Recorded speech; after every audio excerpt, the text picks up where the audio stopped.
오늘은 노인과 바다라는 제목의 말씀을 나누겠습니다. 어네스트 해밍웨이, 우리가 너무나 잘 알고 있는 세계적인 대문호 미국의 작가입니다. 그의 대표적인 작은 노인과 바다, 우리 다 읽어보셨죠? 영화나 만화 영화로도 봤습니다. 1953년도에 이 노인과 바다로 해밍웨이는 퓰리처 상을 받았고 나중에는 노벨 문학상까지도 받게 됩니다. 주인공 산티아고 노인은 84일 동안 물고기를 잡았으나 헛수고였습니다. 낚시를 하시는 분들도 계실 텐데요. 낚시를 잘한다고 해서 나가기만 하면 물고기를 막 잡느냐? 그렇지 않습니다. 낚시를 잘 하시는 분들도 어떤 날은 한 마리도 못 잡을 때가 있습니다. 이 산티아고 노인 평생 어부로 살아왔는데 자그마치 84일 동안 물고기 한 마리 못 잡았습니다. 그리고 85일째 드디어 바라고 소망하던 물고기, 큰 물고기를 낚시로 딱 잡았습니다. 청새치라고 하는 아주 멋지고 큰 물고기입니다. 힘도 장사 같습니다. 장차 자그마치 사흘 동안 그 물고기와 사투를 벌여가지고서 잡아서 배 옆에다가 달았습니다. 그리고 기분 좋게 집으로 돌아오는데 그때부터가 문제였습니다. 청새치의 피냄새를 맡고 상어들이 공격을 해 들어옵니다. 그 물고기를 지키기 위해서 노인은 사투를 벌입니다. 돌아오는 내내 3일 넘게 사투를 벌여서 돌아왔는데 상어를 죽이기도 하고 또 상어로부터 습격을 받기도 하고 나중에 보니까 물고기의 머리와 뼈만 남아 있었습니다. 다 뜯겨버리고 말았습니다. 노인은 목숨을 걸고 힘써 싸웠지만 남은 것이라고는 물고기 머리와 뼈밖에 없었습니다. 어떤 사람들은 이 작품을 가지고 인간의 불굴의 용기, 의지다 이렇게 찬양하기도 합니다. 많은 사람들이 그렇게 말합니다. 그러나 저는 그렇게 느껴지지가 않아요. 이 소설을 여러 번 읽었으면 그렇게 느껴지지가 않아요. 인생의 허무함이 아닌가 저는 그렇게 해석을 합니다. 요즘 열심히 살고 있지만 남는 것이 없는 사람들이 많습니다. 우리의 모습입니다. 여러분, 우리는 무엇을 위해서 열심히 공부하고 있고 무엇을 위해서 지치도록 일하고 있고 무엇을 위해서 힘차게 날마다 달리고 있습니까? 2023년 금년 벌써 6개월을 달렸습니다. 반 한 점이 지났습니다. 모두 자기 자리에서 수고 많이 하셨습니다.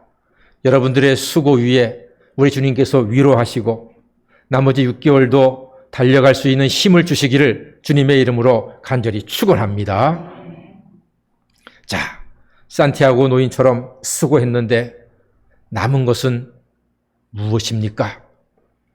혹시 물고기 머리와 뼈만 남아있는 그러한 허무함, 아쉬움은 없습니까? 누구나 살다 보면 그럴 수 있습니다. 열심히 노력했는데 물고기 머리와 뼈만 남아있는 자기의 현실을 발견할 수가 있습니다. 오늘 성경에도 노인과 바다가 나옵니다. 그도 산티아고 노인처럼 평생 어부로 살았습니다. 그의 이름은 베드로입니다. 갈릴리 바닷가를 잘 아는 어부 베드로는 그날도 밤에 그물질을 열심히 했습니다만 한 마리도 잡지 못했습니다. 우리의 수고는 산티아고와 베드로처럼 헛수고일 때가 많습니다. 그 아침 바닷가에서 허탈한 베드로를 보고 예수님이 말씀하십니다. 깊은 데로 가서 그물을 내려라 하셨습니다. 예수님은 30세 청년 목수입니다. 베드로는 베테랑 어부입니다.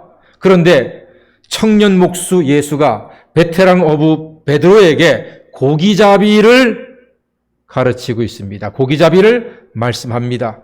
이때 베드로의 반응이 재미있습니다. 5절 말씀 보니까 선생이여 우리가 밤이 맞도록 수고를 해도 얻은 것이 없지만 말씀에 의지하여 내가 그물을 내리겠습니다. 그랬습니다. 무엇에 의지해서?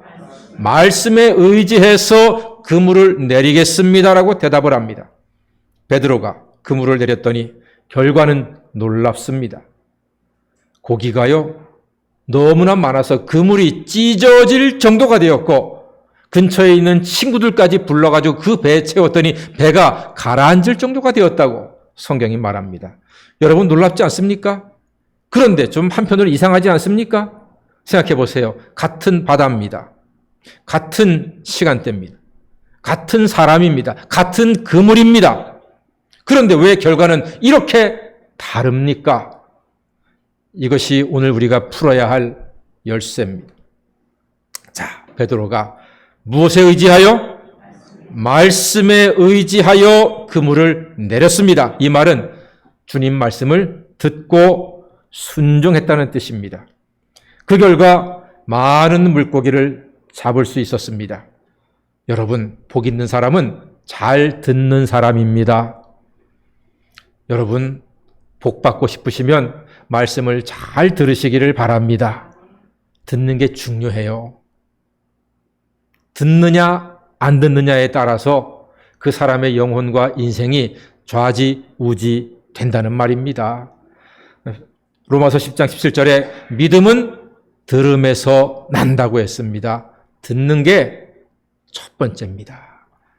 성경 말씀 어디에도 이스라엘아 말씀을 들어라 이렇게 말씀하지 이스라엘아 먼저 일해라, 먼저 봉사하라, 먼저 전도해라 이거 아니에요. 먼저 들으라. 말씀을 들어라. 말씀을 들어서 믿음이 생기고 은혜가 충만하고 성령이 충만할 때 그때에 나가서 일도 하고 봉사도 하고 전도도 하고 사랑도 베풀고 섬기기도 할 때 열매가 나타나는 것입니다. 먼저 들어야 합니다. 구약 성경에서 가장 핵심적인 설교인 신명기에 이스라엘아 들으라. 말씀을 들으라. 제발 들어라. 귀로 듣고 마음으로 받아라. 이게 하나님의 말씀입니다. 예수님 말씀하셨죠. 귀 있는 자는 들을지어다 그랬습니다. 기억하십시오. 말하기보다 듣는 것이 먼저입니다. 저도 여러분도 좋아하는 유재석 씨, 대한민국 최고의 MC입니다. 프로그램 진행자입니다. 제가 그분을, 우리 유재석 씨를 좋아해서 유재석 씨가 하는 프로를 자주 보거든요. 근데 특징이 있어요. 여러분은 어떻게 생각할지 모르겠지만 유재석 씨는 같은 진행자나 혹은 게스트가 나왔을 때 말을 시키면요. 다 들어요. 제가 보니까 집중해서 들어요. 허투루 듣지 않아요. 잘 듣고 그중에서 핵심적인 말을 딱 잡아가지고 그걸 갖다가 재미있게 이야기를 풀어나가는 재주가 있어요. 잘 들으니까 중요한 게 뭔지를 알더라고요. 근데 어떤 진행자는 말을 시켜놓고 딴짓해요. 잘 듣지를 않아요. 그럼 프로가 재미가 없는 거예요. 유재석 씨가 최고의 진행자인 것은 잘 듣는 거. 여러분 잘 듣는 게요. 그렇게 중요합니다. 버트란트 러셀이라고 하는 철학자가 그랬습니다. 잘 듣는 것이 말을 잘하는 것이다. 그랬습니다. 사랑하는 여러분, 성경 말씀에는 하나님께서 말해라, 일해라가 아니라 먼저 들어라 이렇게 말씀하고 있습니다. 남편들이 아내들에게 갖는 불만이 뭡니까? 남편들이 말을 안 들어요. 말을 안 들어요. 아내가 뭔가 말하려고 하면 뭐라고 하죠? 1절만 해. 결론이 뭐야? 근데 여자들은 그게 아니거든요. 서론부터 나와야지 결론이 나오는 게 여자 아닙니까? 그래서 남편의 최고 노후 준비는 아내의 말을 잘 듣는 것입니다. 예수님 말씀하셨죠? 듣는 자는 살리라. 이 말을 적용하면은 듣는 남편은 살리라 하는 것입니다. 잘 들어야 합니다. 제가 어릴 때 교회 목사님이 이런 비유를 자주 드셨어요. 콩나물 시루에 콩나물을 얹혀놓고 아침마다 저녁마다 물을 붓습니다. 그러면은 물은 다 빠져 지나가요. 근데 그 다음날 보면 콩나물은 쑥 쑥쑥 커져 있어요. 제가 어릴 때도 저희 어머니가 콩나물 시루에다가 콩나물을 키웠어요. 신기했어요. 물은 다 빠져나가는데 콩나물은 커 있어요. 여러분, 우리가 말씀을 들으면은 그리고 아멘으로 받아요. 나름대로 기쁘고 은혜를 받아요. 그리고 교회 밖에 나가요. 교회 밖에 나가는 순간 그 말씀이 어떻게 되죠? 흔적도 없이 사라져버려. 다 까먹어버려. 근데 여러분, 신기하잖아요. 말씀을 까먹는데, 그런데 나의 믿음은 점점 자라난다는 사실을 기억하시기를 바랍니다. 콩나물 시루처럼. 여러분은 콩나물 시루예요. 콩나물들이에요. 하나님 말씀이 증거되고 이 은혜의 말씀이 여러분의 삶 속에 귀를 통해서 나도 모르는 사이에 그 말씀이 힘이 되고 능력이 되고 힘이 되어서 우리의 믿음이 자라고 점점 더 주님께서 기뻐하시는 삶의 모습으로 변화가 되는 줄로 믿습니다. 예, 까먹는 거 나쁜 게 아니에요. 까먹는 것도 먹는 거예요. 까먹으니까 마치 콩나물에 물이 싹 지나가지만 콩나물이 자라는 것처럼 말씀을 듣고 까먹는 우리가 말씀의 물, 말씀의 생수가 우리를 지나갈 때 우리의 믿음이 자라나게 되는 것입니다. 그러므로 잘 들으세요. 잊어버리는 것 괜찮습니다. 기억나지 않는 것 괜찮습니다. 여러분이 오늘 말씀을 들어, 오늘 말씀 제목이 뭡니까? 노인과 바다예요. 아마 저녁이 되면은 오늘 제목이 뭔지 기억도 안 날 거예요. 괜찮습니다. 그래도 저는 여러분들이 말씀을 듣고 새카맣게 잊어버리고 다음 주에 또 얘기하면은 마치 처음 듣는 것처럼 그렇게 반가워하면 그게 너무나 고마워요. 그 덕분에 제가 목사 노릇합니다. 제가 말한 거 다 기억하면은 아마 저는 스트레스 받아서 못 견딜 거예요. 농담처럼 하는 얘기고요. 까먹는 것 괜찮습니다. 까먹는 것도 먹는 겁니다. 그러므로 잘 들으세요. 주무시는 분도 괜찮아요. 주무시면서도 다 들리거든요. 들으면 됩니다. 듣는 자는 살아나리라. 예수님께서 그렇게 말씀하셨습니다.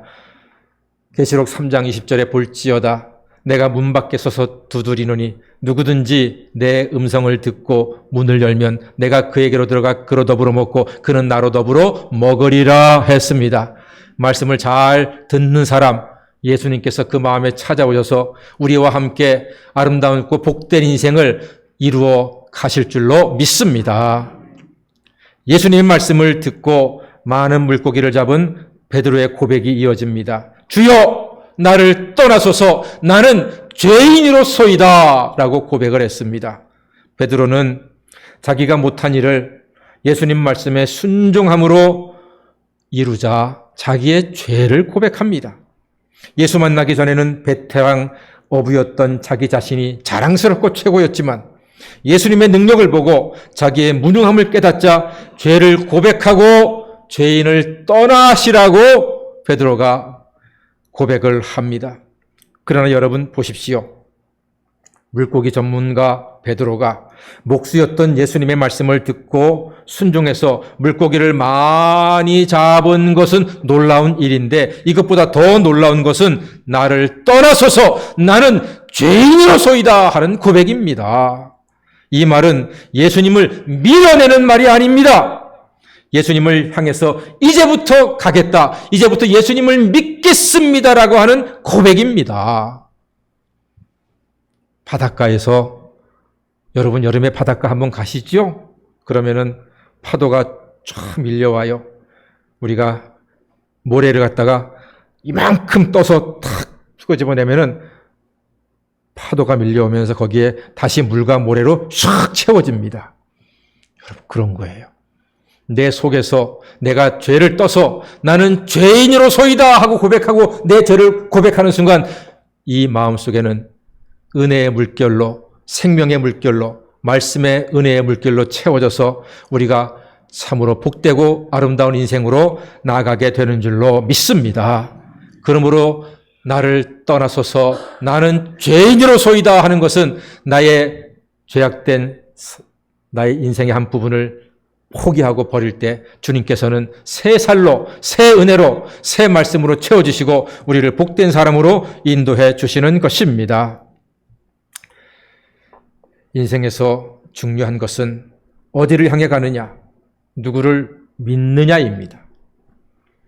사울과 다윗, 이스라엘의 첫 번째 왕은 사울이고 두 번째 왕은 다윗입니다. 둘 다 죄가 있었습니다. 사울 왕은 나라가 위험해질 때 급하니까 자기가 먼저 그러면 안 되는데 왕이 제사를 집례했습니다. 선지자 사무엘이 올 때까지 기다리라고 하는 것이 하나님의 뜻이었어요. 그러나 사울은 급하니까, 지금 전쟁이 일어나서 너무나 급하니까, 마음이 조급하니까 위기의식을 느껴서 자기가 제사를 집례했어요. 이거는 죄입니다. 분명히 죄입니다. 죄를 지었습니다. 사울 왕이. 다윗 왕도 죄가 있습니다. 멀쩡한 남의 집 부인을 데리고 와서 간음죄를 짓고 임신을 하게 했습니다. 그걸 숨기기 위해서는 그 남편을 가장 치열한 전쟁터에 보내서 죽게 했습니다. 살인교사, 살인죄나 마찬가지입니다. 간음과 살인죄를 짓고 한 가정을 풍비박산내고 그 여인을 아내로 취했습니다. 다윗의 죄가 사울의 죄보다 결코 작지 않습니다. 큰 죄입니다. 그런데 여러분, 둘 다 죄를 지었는데 왜 하나님께서는 다윗을 하나님 마음에 합한 사람이라고 말씀하셨을까요? 그것은 그의 마음이 늘 하나님을 향해 있었기 때문입니다. 간음과 살인죄를 지었는데 무슨 하나님과 함께 했냐? 누구나 죄를 짓지만 모든 사람이 죄를 범하였음에 하나님의 영광에 이르지 못하지만 하나님은 그걸 다 아시고 당신의 독생자 예수를 십자가에 죽게 하심으로 그를 믿는 자들에게는 죄사함과 구원과 영생의 은혜를 베풀어 주셨습니다. 그러나 죄를 깨달았을 때, 자기가 죄인인 것을 알았을 때 사울은 변명했습니다. 이유를 댔습니다. 그게 아닙니다, 하나님. 제가 그거 하나님께 드리기 위해서 한 것입니다. 나름대로 변명을 했습니다. 그런데 다윗은 죄를 깨달았을 때 통회 자복을 했습니다. 눈물로 침상을 띄운다고 할 만큼 그렇게 통곡하며 하나님 자기의 죄를 부끄러워하며 하나님께 회개기도 한 사람이 다윗입니다. 그렇습니다. 다윗의 방향은 비록 순간적인 실수는 있었지만 그 실수와 죄를 딛고서 회개함으로 하나님을 바라보았기 때문에 하나님의 인정을 받게 되었던 것입니다. 사랑하는 여러분, 저는 여러분들이 사울의 뒤를 따르는 사람이 아니라 다윗의 뒤를 따르는 사람이 되기를 간절히 소망합니다. 우리 다 연약합니다. 부족합니다.